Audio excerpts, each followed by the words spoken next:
ऊपर मंडराया। कालधूम्र ने अपनी शक्ति से उसे रोकने का प्रयास किया। उसने समय के भंवरों को सक्रिय किया जो अज्ञान को अतीत या भविष्य में धकेलने की कोशिश कर रहे थे, परंतु मां दुर्गा अविचल रही। उनके चेहरे पर कोई क्रोध नहीं था, केवल असीम करुणा थी। उन्होंने अपने हाथों में कोई अस्त्र नहीं पकड़ा था। उनके हाथ खुले हुए के निमिषित एक शाम हवाएं प्रकाश निकल रहा था। ये प्रकाश सवे के भमरों को शांत कर रहा था, उन्हें स्थिर कर रहा था। दार धूम्र चीलवा तलकोर हो जो ना साम्राज्य में देश करने का साहस कर दी हो।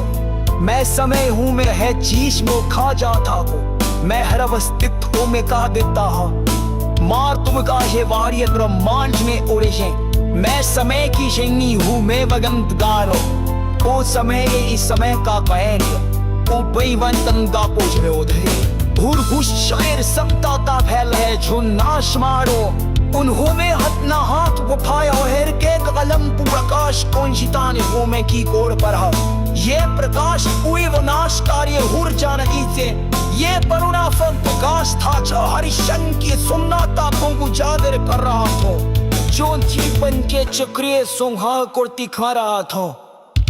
कालधूम्र ने महसूस किया कि उसकी शक्ति क्षीण हो रही है। उसके समय पर ये अंत्यन खेल पड़ा रहा। उसने देखा कि मंदिर पर फंसे हुए खेत जो समय के फज प्रभाव से भीग थे, अब शांत होने के उनके चेहरों पर आने की जगह ऐसी कारता आ रहे कि उन्होंने जीवन के हम परी को जीने की इच्छा महसूस ठिकाने दो मन जो स्वयं समाल का ठीक काटा उस समय के शाश्वत प्रभा की सौंदर्यता था। महाभारत की पुण्य भूमि पर जहां धर्म और अधर्म का महासंग्राम लड़ा गया था, जहां कुरुक्षेत्र की धूल में युगों युगों के लिए न्याय और अन्याय की गाथाएं लिखी गई थीं, वहीं एक और अध्याय अनकहा रह गया था। एक ऐसी कहानी जो केवल उन हवाओं को ज्ञात थी जो सदियों से पहाड़ों और जंगलों में फुसफुसाती रहीं। एक कहानी उस हृदय की पीड़ा की जिसने अनुपलब्ध गुरु दक्षिणा चुकाई थी। एक कहानी एकलव्य की जिसने अपनापन अंगूठा काटकर न केवल अपनी धनुर्विद्या का दान किया था, बल्कि अपनी आत्मा के एक हिस्से को भी खो दिया था।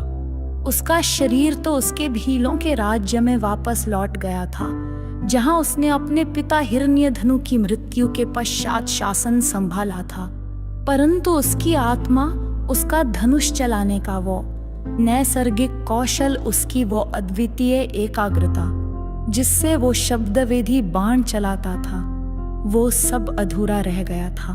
वह न्याय के लिए भटक रही थी, एक खोए हुए लक्ष्य की तलाश में, एक ऐसी दिशा की तलाश में जो उसे उसके भीतर के खालीपन को भरने में मदद कर सके। एकलव्य ने अपने जीवन में सब कुछ प्राप्त कर लिया था, एक महान योद्धा के रूप में सम्मान, अपने कुल का नेतृत्व, प्रजा का प्रेम, परंतु उसके भीतर एक गहन टीस थी, एक कसक थी जो समय के साथ और गहरी होती जा रही थी।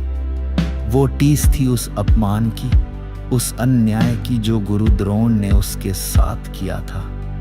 केवल अर्जुन की श्रेष्ठता बनाए रखने के लिए उन्होंने उसके अंगूठे का बलिदान मांगा था।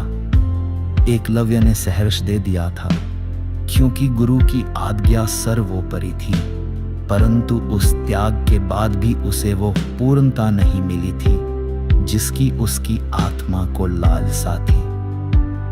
उसका धनुष अब भी उसके हाथ में था, वो अब भी अद्भुत बाण चलाता था, परंतु वो स्पर्श, वो जुड़ाव जो अंगूठे के माध्यम से धनुष और उसकी आत्मा के बीच में स्थापित होता था, वो विलीन हो गया था। उसकी साधना अधूरी रह गई थी। वो अक्सर रात के एकांत में विचार करता, क्या मेरी तपस्या व्यर्थ गई? क्या मेरे भीतर की ज्योति बुझ गई? इन विचारों ने उसे अशांत कर दिया था।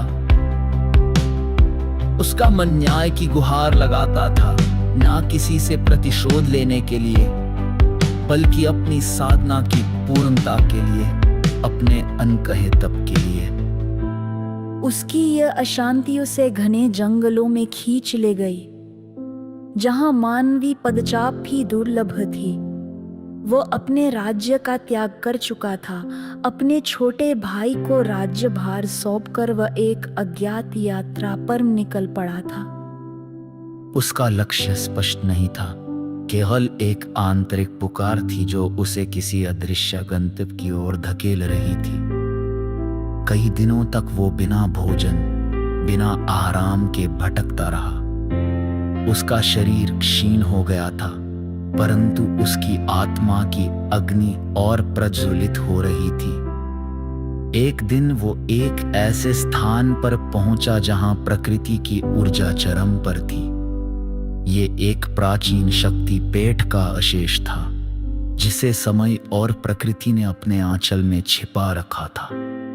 वहां एक विशाल वटवृक्ष था जिसकी जड़ें धरती में गहरे समाई हुई थीं और उसकी शाखाएं आकाश को छू रही थीं। उस स्थान पर एक दिव्य ऊर्जा का स्पंदन था जो एकलर ने पहले कभी अनुभव नहीं किया था। उसे लगा कि उसकी भटकती आत्मा को यहां आकर कुछ शांति मिली है। उसी वटवृक्ष के नीचे उसने एक छोटे से झरने के पास की मिट्टी और पत्थरों से हाथ जोड़कर अपनी समस्त श्रद्धा के साथ एक मूर्ति बनानी शुरू की। ये कोई साधारण मूर्ति नहीं थी, ये उसकी आत्मा की पुकार थी, उसके अधूरेपन का प्रतीक थी, उसके न्याय की याचना थी। उसने दुर्गा मां की एक ऐसी छवि गढ़ने का प्रयत्न किया जो उसके हृदय को छू सके, जो उसकी पीड़ा को समझ सके। दिन रात वो इस कार्य में लीन रहा।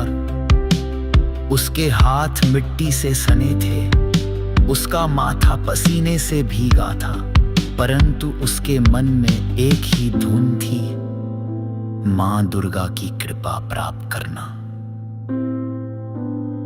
उसने मां को कभी देखा नहीं था, परंतु उसके हृदय में एक नैसर्गिक विश्वास था कि वही उसकी पट पर शक्त हो सकती है। जैसे जैसे मूर्ति आकार ले की दर, वैसे वैसे एकलव्य की तीतर एक नई ऊर्जा का संचार होने लगा। मूर्ति बहे कना रहा था। वह तपी आत्मा बोली, उसने तीबे कहा था। उसके आधे बंद थी, उसका ध्यान केवल मां की जड़ों में था। कड़ी दिलों की अथक साधना के बाद जब मूर्ति पूर्ण हो चुकी की, एकलव्य अपने पाखे खोले। उसके सामने मूर्ति और पत्थरों से बने नागरलाखित एक भव्य प्रतिमा थी, जो उसके कर्तनाशे की अचक शक्तिशाली और शांत लग रही थी। उसने मूर्ति के सार्श आसम जमाल पर अपनी अंतिम शक्ति से साधना देन और बरा। उसका मंत्र मौन था, उसकी पुकार केवल उसके अश्वों थे, उसकी प्राण थला उसके कैडल की धड़नों में गूंज रही थी।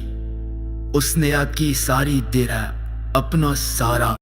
सृष्टि में जब धर्म और अधर्म के मध्य की रेखा धुंधली हो जाती है, जब देवता और असुर एक से दिखने लगते हैं, जब तप, त्याग और श्रद्धा केवल आडंबर बन जाते हैं, तब ब्रह्मांड स्वयं परीक्षा लेता है।